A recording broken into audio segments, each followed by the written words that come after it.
Vamos lá, galera. Fiquei devendo aí a resolução da prova de física da EA para vocês, né? Aqui pro grupo aí do Telegram, tá? Então vamos lá. Essa prova aqui, se eu não me engano, é a última prova aí, o último concurso do final aí do ano passado, né? Em novembro do ano passado, né? A turma, inclusive, que tá suspensa aí, né? Os exames médicos e tal deles aí, beleza? Então vamos lá. Primeira questão aqui de física. Eu deixei aqui, ó, importante avisar, deixei a calculadora aberta aqui, se a gente precisar ganhar tempo do vídeo ficar o mais curto possível, embora não seja tão breve assim quanto vocês desejariam, mas vou dar uma passada aqui bem rápido em todas essas questões, ver o quanto tempo a gente demora para resolver elas. Vamos lá. Questão 73 aí, então. Em regiões mais frias é usual utilizar o o parâmetro de sensação térmica para definir a temperatura percebida pelas pessoas. A exposição da pele ao vento é uma das variáveis que compõem esse parâmetro. Se durante essa exposição a camada de ar em contato com a pele é constantemente renovada por outra com uma temperatura menor do que a pele, pode-se afirmar corretamente que... Vamos lá, então ele está afirmando aqui na questão, né, que o ar está em constante alteração ali, né, ele não atinge o equilíbrio, ou seja, ele está sempre mais frio do que a pele, perfeito?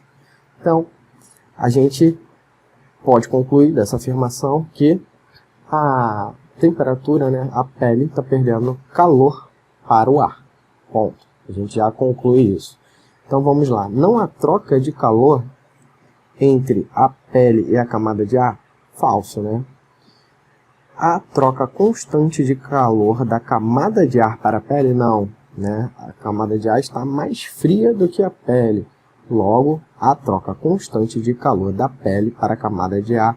Resposta certa, letra C, sem mais delongas aí. Vamos para a próxima, né? Questãozinha fácil, na dúvida podem me perguntar aí que a gente vai respondendo. Um jogador de basquete lança manualmente, de uma altura h, uma bola com velocidade de módulo igual a v0 e com um ângulo em relação horizontal igual a θ, conforme o desenho. No mesmo instante, o jogador sai do repouso e inicia um movimento horizontal retilíneo uniformemente variado até a posição final fx, conforme o desenho.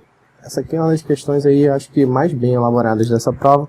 Então, vamos lá. Deve demorar um pouquinho mais para a gente resolver ela, mas... vamos começar, né? O primeiro ponto aqui que vocês têm que saber é V0, né?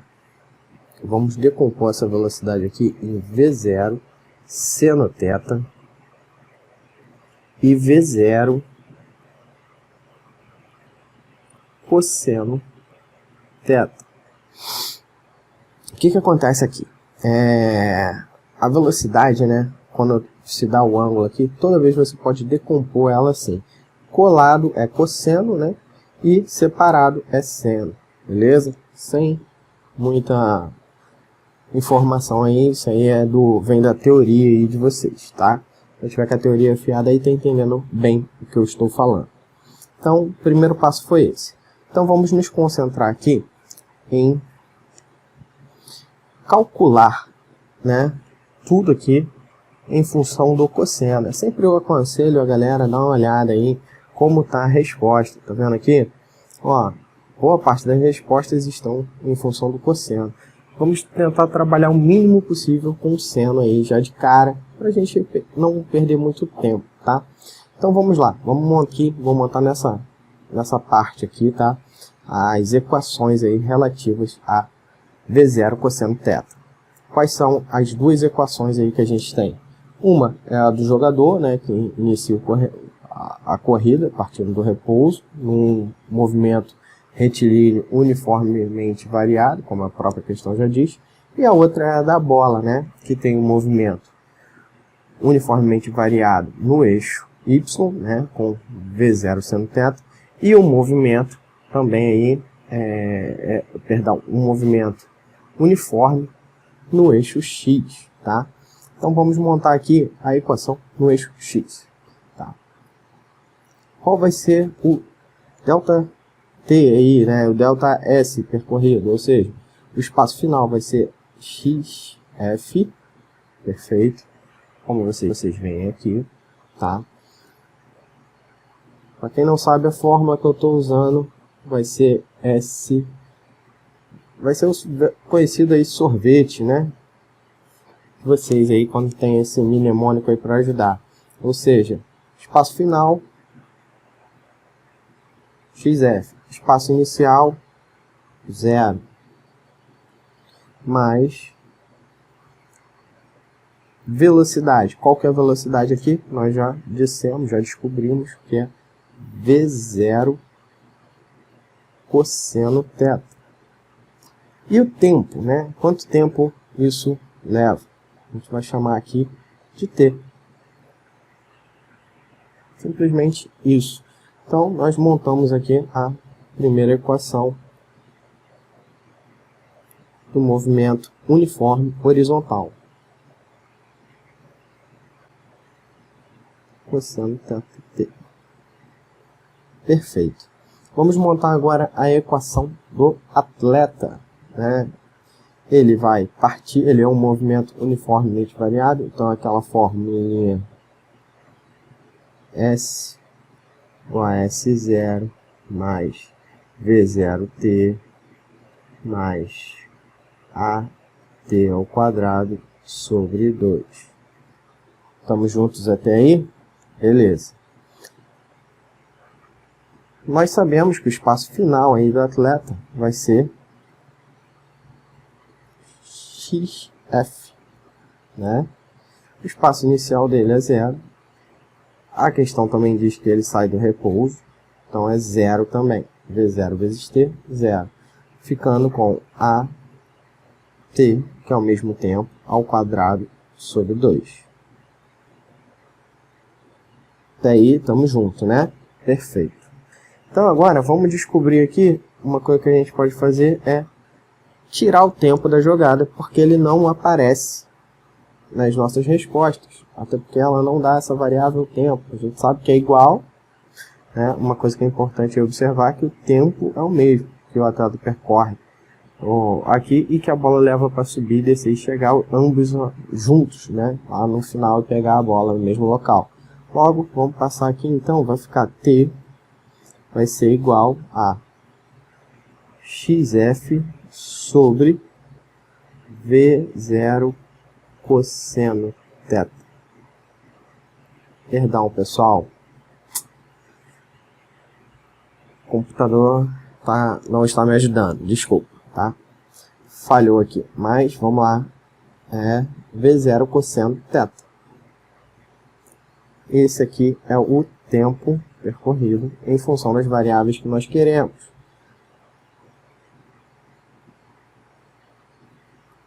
Vamos substituir isso aqui. Vou usar esse espaço aqui embaixo, tá bom? Para a gente dar continuidade à nossa questão. O XF, então, é igual, a gente quer o que? A aceleração, certo? Tá. Aceleração vezes, aceleração sobre 2, posso botar assim, t ao quadrado, que é tudo isso aqui. XF ao quadrado sobre V0 ao quadrado vezes cosseno de θ ao quadrado. Perfeito? Então, nós queremos A, vamos isolar A, então, né? 2xf. Isso aqui, então, vai passar para cá, dividindo. Xf ao quadrado, correto?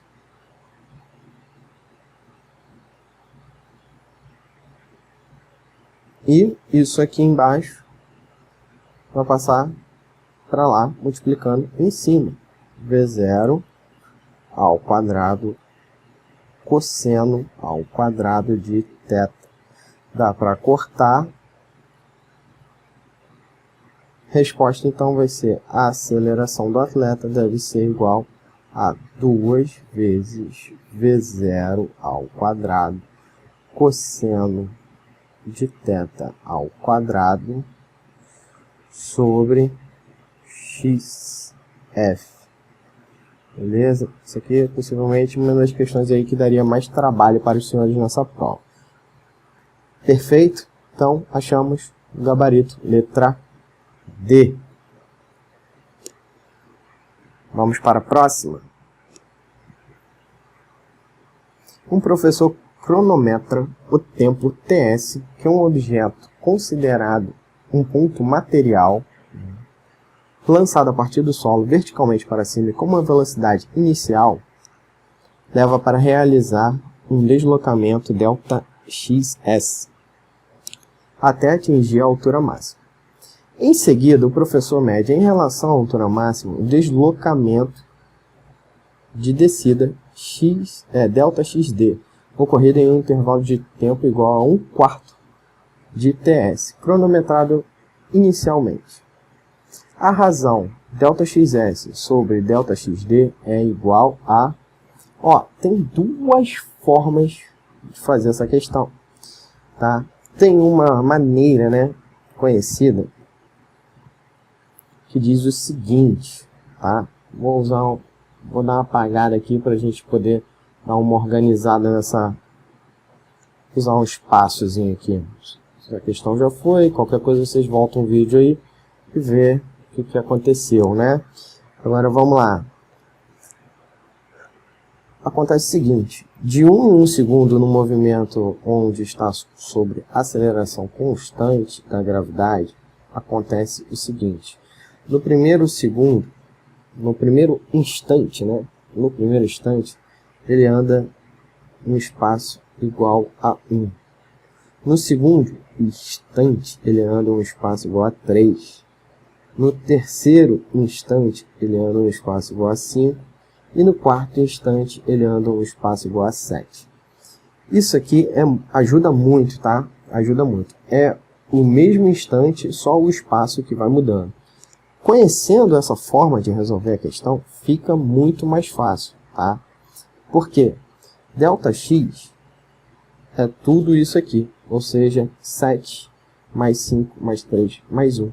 Tudo isso aqui igual a 16, perfeito? Então, ΔXS igual a 16. Já temos. E ΔXD, qual que seria? Seria quando você está descendo, né? Ele partindo do zero, né? Velocidade zero, está acelerando no primeiro instante, ele anda, né? No caso, 1/4 desse instante, que foi o tempo medido lá, é igual a 1. Assim, você já chegaria rapidamente à equação. Vou resolver só dessa maneira, passando um conceito aqui bem abstrato, porém que ajuda bastante os senhores. Não, estou dando aqui só um exemplo de como resolver essa questão de forma bem rápida, bem simples, usando esse conhecimento aí, tá? Sobre resolução de questões aí que envolvem gravidade. Beleza, como que a gente pode resolver isso aqui então da forma tradicional? Gasta-se mais tempo, mas é o jeito mais correto aí de se resolver questões desse tipo, tá? Então vamos lá. Precisamos montar as fórmulas para a gente chegar aí na resposta. Então vamos lá. O delta, perdão, tá na borracha. O delta XS, que é o primeiro, né? Ele é lançado para cima até chegar à altura máxima. Então a variação do espaço, ΔX, ou seja, é o S igual a S0 mais V0t menos GT ao quadrado sobre 2. Passando para lá, a gente já tem o ΔS, né? Que é o ΔXD. Então, V0, ele não fala qual foi o V0, V0t, mas a gente sabe o tempo, né? Menos GT ao quadrado sobre 2. Esse é o ΔXD. Perfeito? Ok. Como que a gente vai calcular agora o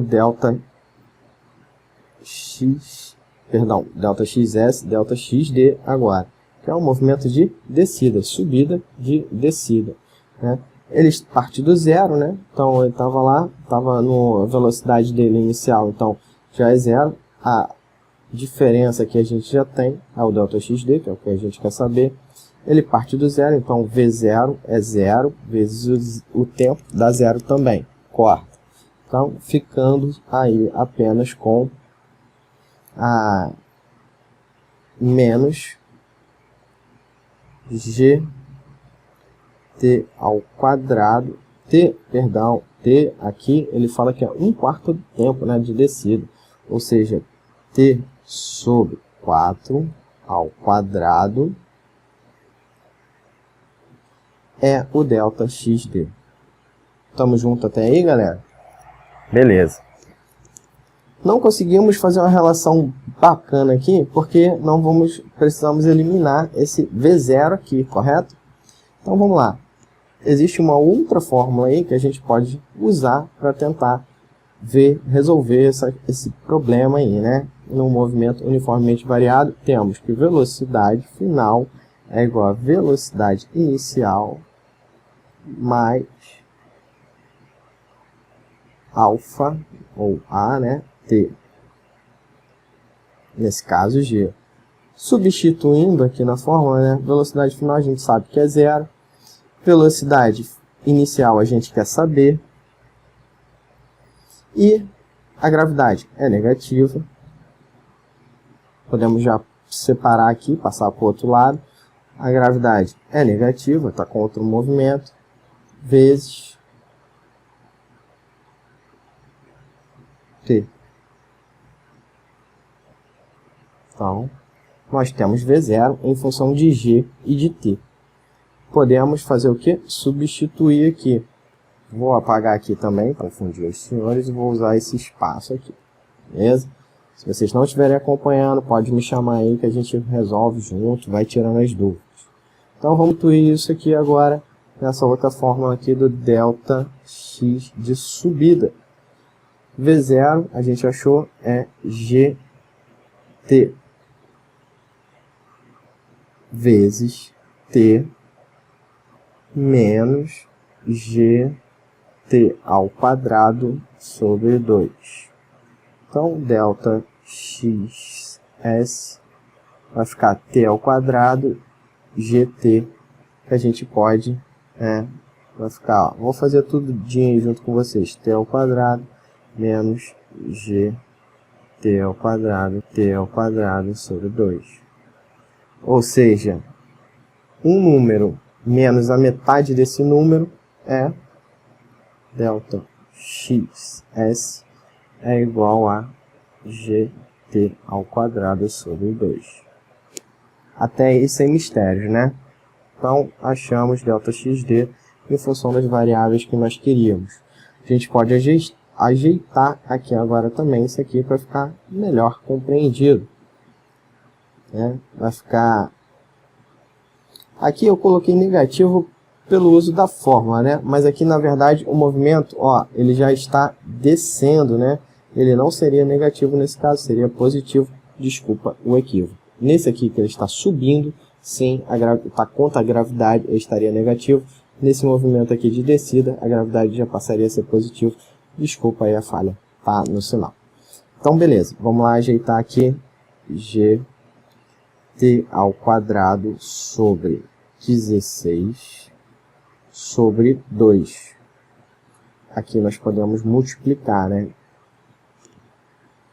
Perfeito? Então agora achamos delta x de descida é igual a gt ao quadrado sobre 32. Então agora basta dividir. Chegamos às mesmas variáveis, basta fazer a divisão aqui da nossa equação. Ele quer delta sobre delta xd. Delta xs, gt ao quadrado sobre 2. Dividido, né? É a mesma coisa aí que multiplicar pelo inverso.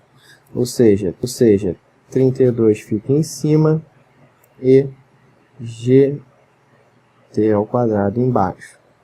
Corta 2 com 32, 16, gabarito letra D. Feita mais uma questão aí de duas maneiras, para que os senhores consigam entender aí a lógica e o bizu de fazer essa questão.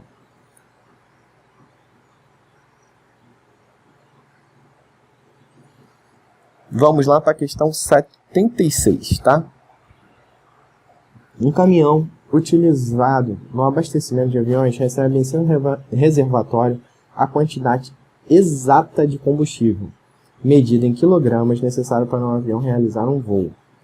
Essa quantidade de combustível, logo após ser colocada no reservatório do caminhão, tem exatamente o mesmo volume do reservatório do avião. Até chegar ao avião, o combustível dentro do reservatório no caminhão sofre uma dilatação volumétrica sem transbordar. Não percebendo a dilatação, o responsável realiza o abastecimento apenas se preocupando em preencher todo o volume do reservatório do avião. Podemos afirmar corretamente que, vamos lá, né? Então, ele colocou a quantidade exata que a aeronave precisava para realizar o voo, né? Sendo que ela dilata. A massa continua constante, porém o volume aumenta, né? Sua densidade, no caso, diminui. Ponto, né? Nós sabemos que densidade é igual a massa sobre volume. O caminhão estava abastecido com a quantidade de massa necessária para o avião voar, para o voo, né? Necessário ao voo. Beleza? Em quilogramas. Quando ele sofre essa dilatação, né? O volume aumenta, a densidade, ela faz o quê? Diminui. Então, vamos lá. A densidade do combustível com a dilatação não se altera? Falso, né? A quantidade de combustível em quilogramas colocada no avião é maior? Não, né? Vai em quilogramas é massa. Quando ele fala quilogramas é massa. Logo, se o que variou, a única coisa que variou aí foi o volume. Logo, não coube a quantidade de massa necessária dentro do avião, né? Entrou menos quilogramas lá. A quantidade de combustível em quilogramas colocada no avião é maior? Não, foi menor. Falso também. O avião conseguirá completar o voo? Não, porque ele precisava de mais quilogramas, né? Era a massa que tinha no caminhão. Ficou um residual dentro do caminhão. E não conseguiu completar o que a aeronave precisava. O avião conseguirá completar o voo? Não, porque ficou uma parte do combustível dentro do caminhão que não passou para a aeronave em virtude aí do volume. Ele só se preocupou com o volume, não se preocupou com o peso, com a massa, que era o que o avião precisava. Então, falso também. A quantidade de combustível em quilogramas é menor? Foi. Que em quilogramas, né, como ele botou a mesma quantidade de volume, ele não se preocupou em ver massa, ele colocou, né, uma quantidade menor. Por isso o avião não conseguirá completar um voo, né, e a letra D se torna a afirmativa correta. Perfeito? Bom, acho que todos aí entenderam. Vamos acompanhando e provinha bem tranquila, né, bem rápido. Dentro de um recipiente encontra-se uma vasilha flutuando sobre um líquido em repouso. No fundo dessa vasilha há um objeto maciço, homogêneo e com densidade maior que a do líquido. Olhando essa cena, um professor se imagina retirando o objeto da vasilha e abandonando-o sobre a superfície do líquido. O professor esboça 4 desenhos, A, B, C e D, que representam o objeto no fundo da vasilha, posição A, e 3 posições, B, C e D, do objeto durante seu deslocamento até o fundo do recipiente. O professor, propositalmente, não se preocupa em desenhar corretamente o nível do líquido. Em seguida, mostra esses desenhos aos seus alunos e pergunta a eles em qual das posições A, B, C ou D o volume do líquido deslocado pelo objeto é maior. Então, o volume do líquido deslocado, né? Então, estamos falando aí de empuxo, correto? Então tá.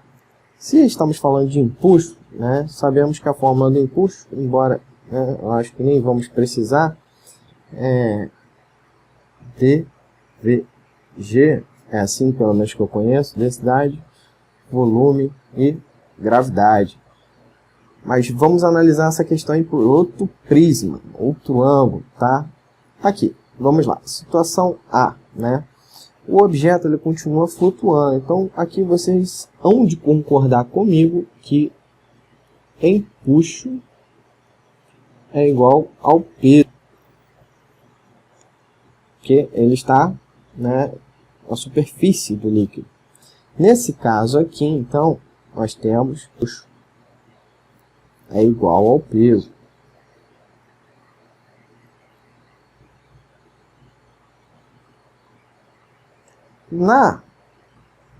Nas figuras seguintes, nós chegamos à conclusão que empuxo menor que o peso. Perfeito?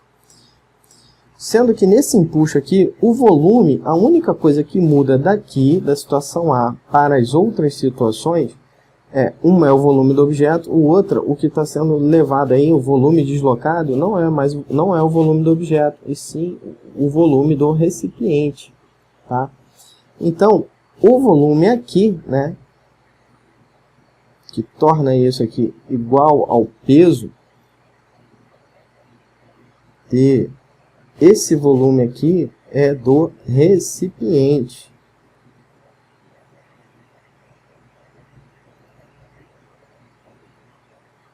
Esse volume aqui é do recipiente, né? E esse aqui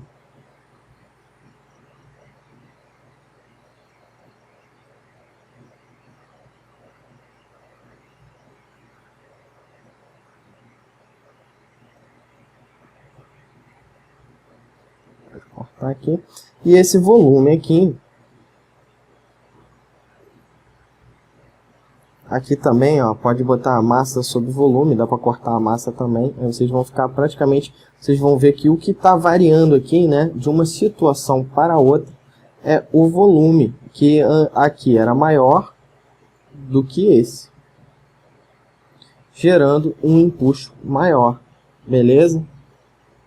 Entre as alternativas, assinale aquela que indica a resposta correta à pergunta do professor, né? Qual foi a pergunta do professor? Nem lembro mais. Como é que pode isso, hein? O professor propositalmente faz pergunta e em seguida mostra aos seus alunos e pergunta a eles: em qual das posições A, B, C o volume do líquido deslocado pelo objeto é maior? Então, é aqui, né? Porque o volume deslocado pelo líquido na situação A, pelo recipiente, é maior do que o volume do objeto. Porque se fosse igual, né, ao volume do recipiente, igual ao volume do objeto, ele já não flutuaria, afundaria nessa situação aqui. Obrigatoriamente, então, o volume do coisa tem que ser maior e o volume deslocado por ele também tem que ser maior. Então, na opção A, encontra-se a resposta certa, mais analisando aí do que fazendo cálculos de fato aí, tá bom?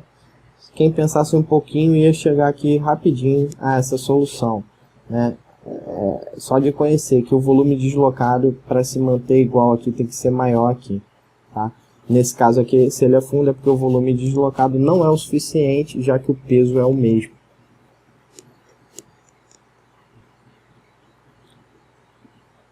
Em um recente trabalho, os pesquisadores de uma instituição concluíram que 500 ml do total de água pura utilizada durante o processo de fabricação de um copo plástico são perdidos devido à mudança do estado líquido para o estado de vapor a 100 graus Celsius. Em termos de energia, essa quantidade de água pura perdida equivale em calorias a... Considere, a água pura antes de entrar no processo de fabricação está a 25 graus Celsius. Calor específico da água, 1 grama por caloria, 1 grama caloria por Celsius. Calor latente de vaporização da água pura igual a 540 calorias por grama. E a densidade da água pura igual a 1 grama por centímetro cúbico. Ó, vamos lá. Sem delongas, né? 1 litro, né, equivale a 1 quilo, tá? Ponto. Sem fazer muita conversão. Decorem isso. 1 litro equivale a 1 quilo, equivale a 1 quilo. Meio litro, né, 500 ml, meio litro, equivale a 500 gramas. Se vocês fizessem todas aquelas conversões de 1 litro igual a 1 decilitro e fossem trazendo aí, vocês iam chegar exatamente a essa mesma conclusão, tá? Estamos ganhando tempo aqui, até uma forma nova de ensinar vocês a chegar mais rápido e ganhar tempo numa prova como essa, onde tem muitas questões e o tempo importa muito. Vamos lá, dando continuidade então à nossa questão, essa questão ela tem uma pegadinha, tá? Poderia te levar ao erro aí. Por quê? A maioria das pessoas vão achar que a energia desperdiçada aí, né, no processo de fabricação do copo só está envolvida na transformação aí, né, da água do estado líquido para o vapor na temperatura de 100 graus Celsius, quando ela realmente começa a evaporar. Não, mas o fato de ela evaporar, ela também deixa de participar do processo. Então, o trabalho que a gente teve de levar a temperatura da água de 25 a 100 graus também foi perdido, né? No final das contas, isso foi uma energia aí perdida, né? Mas que não tem jeito, faz parte de sempre há perdas na natureza. Quando se quer transformar alguma coisa, a gente sempre perde alguma coisa. Perde energia, perde trabalho, perde alguma coisa, tá? Mas isso aí que é importante vocês saberem, que o trabalho, né, também realizado, não vou falar em termos de trabalho, que é outro conceito físico aí que pode gerar confusão na cabeça dos senhores. A energia gasta para levar, né, a energia, quantidade de calorias, né, usadas para levar a água de 25 graus Celsius até 100 graus Celsius também se perdeu. Então vamos lá, o primeiro passo aí é calcular essa informação, né? Então a gente tem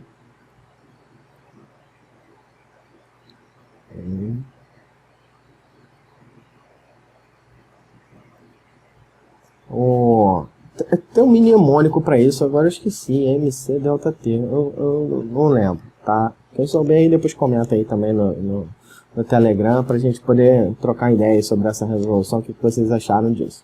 Tá, quantidade de calor, massa em gramas, calor específico, variação da temperatura, nós vamos ter a quantidade de caloria aí que foi usada nesse processo. Então, quantidade de caloria para levar a água de 25 graus Celsius até 100 vai ser 500 gramas, acabamos de descobrir, tudo em gramas, né? Como as nossas unidades estão todas em gramas. Calor específico da água pura, ele nos dá 1. Variação de temperatura, 75. Ó, deixa a calculadora aqui esteticamente posicionada para calcular isso aqui para vocês. Já havia até feito uns cálculos aí antes, para ver, né, para ganhar tempo aqui, não fazer um vídeo muito longo para os senhores, tá? Então, tá aí. 37.500.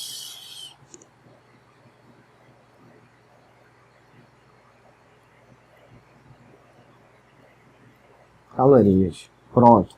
E como que eu calculo, Diego, o calor latente? É só massa vezes calor latente, né? Que ele já nos dá aqui. Calor latente de vaporização da água. De vaporização, é importante saber isso, tá? De vaporização da água pura igual a 540 gramas, calorias por grama. Então, quanto foi isso? 500, que foi a quantidade perdida, né? Vezes 540. Isso aí igual a...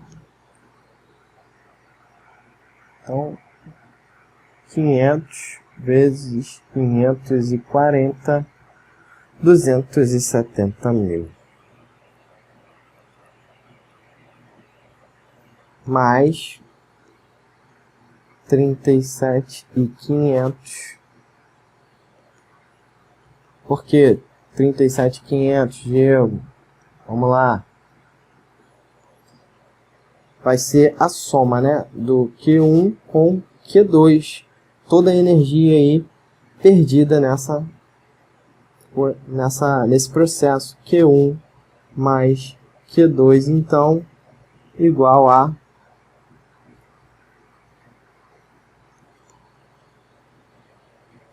307.500. Perdão, não é vírgula, tá? É ponto, porque a calculadora é inglesa. Ou seja, a letra D. Beleza? Dúvidas? Então vamos continuar. Não tem dúvidas. Questãozinha muito bacana essa aqui, ó, 7,9.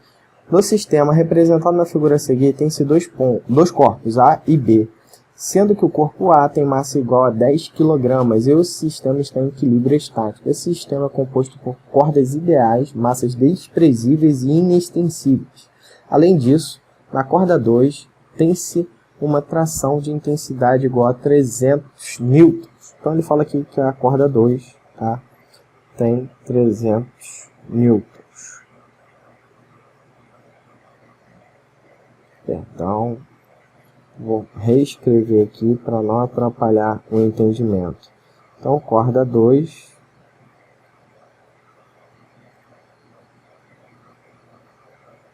N, tá bom? Beleza. Admitindo a aceleração da gravidade local, opa, G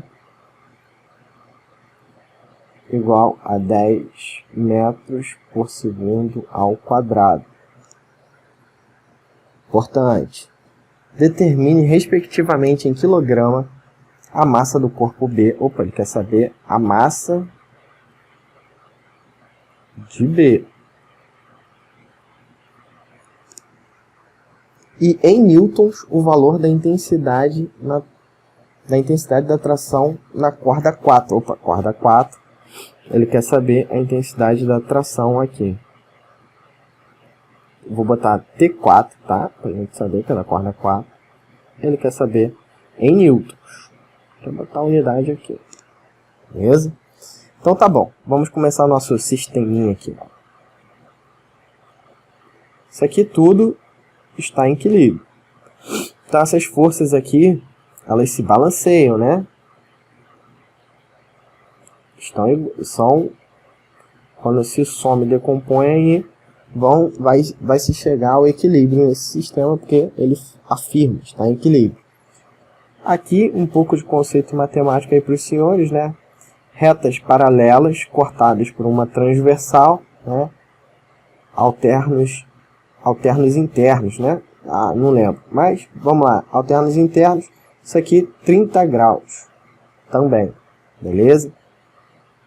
Então quando eu decomponho essa força aqui, que equivale a 300 newtons, no sentido aqui horizontal, ela vai ser 300 vezes o cosseno, lembra que eu falei colada é cosseno? Cosseno de 30 graus. Isso aqui é essa força. Acredito que não precisamos dela, mas essa força aqui logo vai ser igual a essa, porque elas têm que se anular, ok? Aqui, nós vamos decompor também essa tração aqui, a tração em T1, né, que foi essa, T cosseno de 30, e aqui vai ficar T seno 30. Perfeito? Que é 300 vezes o seno de 30. Seno de 30 é meio. 300 vezes meio, 150. Então, vamos lá. Essa tração tem que ser igual a essa aqui, porque o sistema está em equilíbrio, né? Então, vamos montar uma equaçãozinha aqui rápida. Nós temos esse valor aqui já. É T2, né? Ou T2 aqui, vezes o seno de 30. 300 vezes o seno de 30. Então, vou até escrever aqui, ó, detalhado aqui para os senhores, vezes o seno de 30, que é meio, dá 150. Tem que ser igual, né, a esse peso todo aqui. Peso de A mais o peso de B. Até aí, tá bom, né?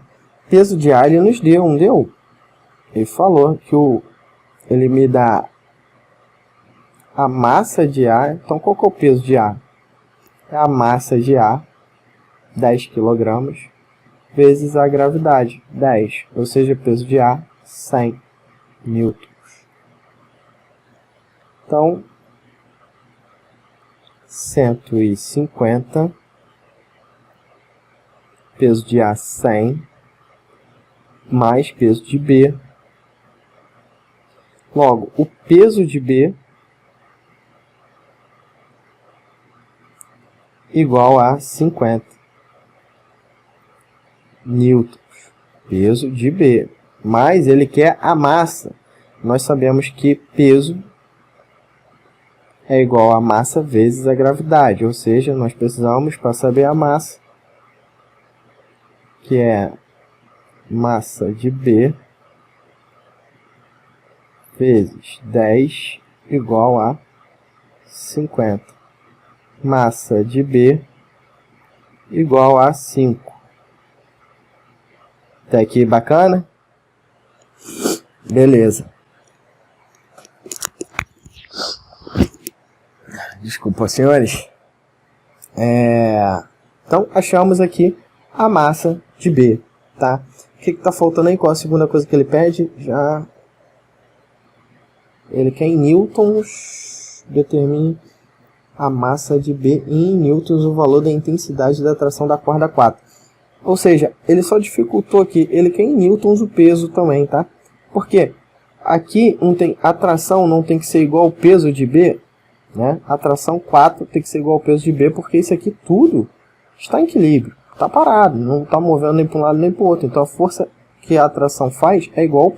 Então T4 é igual a peso de B, para manter o sistema em equilíbrio. Peso de B nós já calculamos 50, partiu, letra C, vamos para a próxima. Essa questãozinha aqui também muito bacana, gostei. Vamos lá.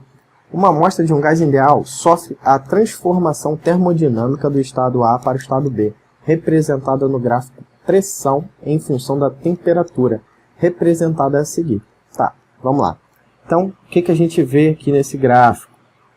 A pressão está aumentando e a temperatura está aumentando. Ele, né, fala que é um gás ideal, então, logo, T,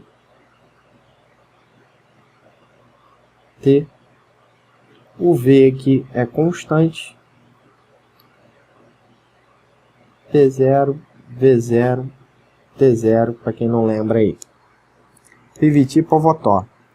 Volume, então, aqui, constante, e a transformação ela acontece diretamente proporcional aqui em todo o resto, beleza? Então chegamos à conclusão, né, até mesmo pela nossa formulinha aí dos gases ideais e tal, que o volume fica constante. Se o volume fica constante, né, a transformação acontece aqui, é isovolumétrica, né? Tem outro nome, eu não lembro agora, mas, enfim. Aí ele pergunta, né, entre as alternativas assinale aquela que melhor representa o gráfico P em função de V. Então ele fala que ele quer um gráfico assim, P em função de V. Nós chegamos à conclusão que o volume ele não altera, né? Então ele não pode crescer assim, ele é um ponto aqui constante, tá? E a pressão, né? Pegando isso aqui, a pressão está subindo e a temperatura também. Então a pressão ela sobe. E ele caminha assim de um ponto a outro. Conseguiram entender? Gabarito letra C, finalizamos aí a nossa prova aí, CFS 2 de 2020.